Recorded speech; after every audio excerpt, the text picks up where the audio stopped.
بنو کینټ ایریا ته په ننوتلو کې د عوامو ستونزه د متبادل ګیټ یعنی نوې لارې خلاصولو په شکل کې حل کړې شوه. د نوې دروازې له لارې افتتاح کمشنر بنو عادل صدیق کړې ده. د لړ کې بنو کینټ کې یوه لویه دستوره وکړې شوه چې پکې د ضلعي انتظامیې او پولیسو مشرانو نه پرته د فوز مشران هم موجود وو.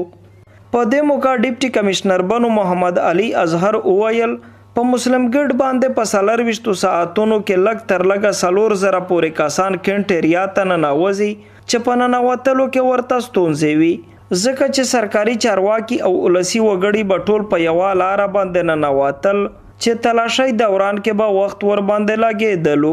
ولې د نوي ګیټ پرانستې سره به د عوامو ټول مشکلات حل شي ځکه چې دغه ګیټ کې ټول جدید سہولتونه موجود دي. एक simple gate नहीं है सिर्फ, बल्कि एक पूरा एंट्री का मैकेनिज़्म है जिसके अंदर सिक्योरिटी सिस्टम्स हैं. ना सिर्फ आवाम के लिए सिक्योर है बल्कि आवाम के लिए आसानियाँ पैदा की हैं. और मेरे ख्याल में 8 से 9 साल हो गए हैं जब से ये दहशतगर्दी की लहर थी.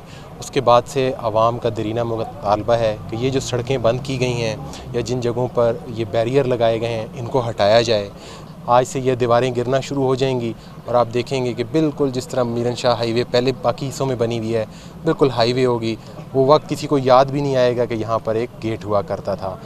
कमिश्नर बनो عادل صدیق وویل کینټ ته د ننوتلو دپاره متبادل ګیټ د بنو د خلکو پخوانۍ غوښتنه وه چې نن حل کړې شوه او دغسې به نورې اسانتیاوې هم دغو خلکو ته ورکولی شي. پاک فوج هم موږ سره ډېر تعاون وکړو او دا موږ چې نن د کوم ګیټ افتتاح وکړه دا د تعاون ښکاره یو مثال دی چې هغوی هلته کې خپل ګیټ پرېښودو چې کوم بیریرز لګېدلي وو هغه به ډرا شي او دلته کې د سایډ نه په یو ماډرن طریقې سره دا ګیټ جوړ شو چې کوم 100% دلته کې د چې څونه هم عوام راځي د هغوی د اسانتیا دپاره دی.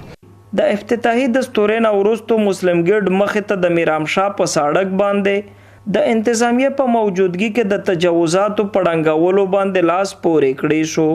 د کیمرامین افتاب خان سره ګوهر وزیر، خیبر نیوز، بنو.